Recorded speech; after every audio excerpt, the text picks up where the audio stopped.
Anyways, let's move on to stage 2, which is called Castle Lololo. What is with all these three sound names? DDD, Lololo, Popopo, and Kerber. Castle Lololo is a haunted stronghold filled to the brim with the spirits of the dead. But, in a cute way. It's a giant maze. Can we have at least one platforming game that doesn't have a maze in it? So you'll stumble around for a bit until you realize that the door that's the farthest away from the one you started at is more than likely the correct one. How is this game design? You'll eventually run into Lololo, who is a Pac Man ghost. He would be the one who designed this maze of a castle. Oh, I'm murdering you in the coldest blood for sure. Once you dispatch Lololo, you go back to more maze rooms. Oh, good, because I was starting to have fun. Eventually, you'll come to the boss, which is Lololo again. But this time, he is joined by his girlfriend, La La La. Aw, they're so cute together. I'll make sure they die together as well. I'd hate to separate them. Anyways, let's move on to stage 3. Stage 3 is called Float Islands. It's a chain of tropical islands. I mean, yeah, that's basically it. Whoa, look, coconuts! I want to eat one.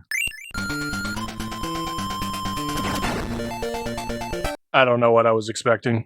Eventually, you'll find a cave which is filled with spiky enemies and Easter Island statue heads. I swear I am not attempting to stretch out the length of this video. I promise.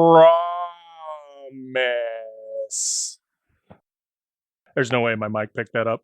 On the other side of the cave, you will find a pirate ship which has a warp star on it. This warp star warps you into a whale's blowhole, who proceeds to shoot you into the clouds, where you will find a mint leaf that gives you minty fresh breath that you can use to fight the boss of this stage, Kabula.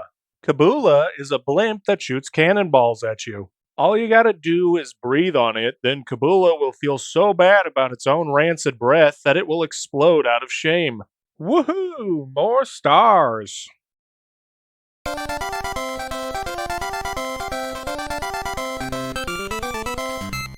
Stage 4 is Bubbly Clouds. It's an area high above in the skies of Dreamland. In certain parts of the level, it gives you a nice view of the void of space. It feels pointless to say that most of the enemies here are airborne enemies, but I will point it out anyways. All things considered, we came really close to having the 4 non-endgame levels be based on the 4 classical elements. Green Greens is earth, Float Islands is water, and Bubbly Clouds is air, with Castle Lololo being a disappointment. Could have been a cool fire level, but no. Spooky maze. Anyways, eventually you'll come to the mini boss, who is Kracko Jr., which is an eyeball that is surrounded by 4 balls. Killing you is the thing that I am doing right now. Why is there so much murder in this game? Anyways, let's move on to fight the boss of this level, which is just Kracko. He's gotta be pissed at me for killing his son. Even though it's not his son, it's just another form of him. Why did they have to make this confusing and ruin my joke? Anyways, Kracko is actually my favorite boss in this game. He just has such an interesting variety in his attack patterns. I should clarify, variety for this game. I always look forward to seeing his puffy spikiness. Even though I beat you, I salute you, Kracko. This Kirby dance of celebration is for you, you cumulus ball of moisture. Anyways, on to the final stage of the game. Stage 5, Mount DDD. This is it, the final level of the game. So what does DDD have in store for us? A boss rush. Yep, we gotta fight every boss again. Even these losers.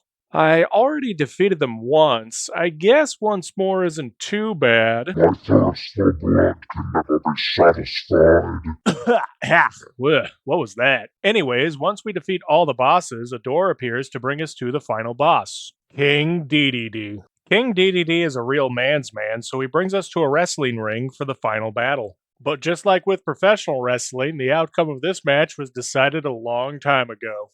King DDD has quite a few attacks, such as Tackle. He can also use his hammer to attempt to flatten you, or he can jump really high and come crashing down, which will also flatten you.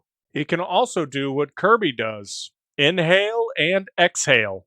No, my own power is used against me. Looks like I'm gonna have to muster up all the skills that I have gathered in the 20 minutes that I've been playing this game in order to beat DDD. Oh, who am I kidding? He's already been defeated! And that's the end of the game!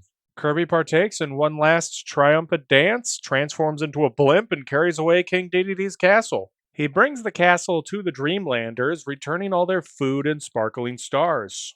And they all lived happily ever after.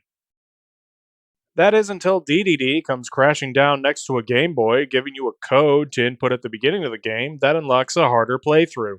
How much harder is it? Well, if the original playthrough is a soft, fluffy pillow, the extra game is a kick to the balls with a spiked steel toed boot. The enemies are faster and have new patterns, which I can't believe how such simple tweaks kick this game up from a 1 to an 11. But if you're able to beat this mode, you get a credit sequence where it lists all the names of the enemies in the game. Also, DDD will be far more stunned that you were able to beat the extra game. Also, it gives you a config mode, which is a thing. And that's Kirby's Dream Land. What an adventure. No, wait, that's the next one. I guess it's just Dreamland. This outro sucks. Well, to be fair, it matches Kirby. How dare I say that Kirby sucks? No, wait, I just meant that he inhales things. Please don't send the Kirby fandom my way. Those guys are ruthless. I love this puffball, I swear.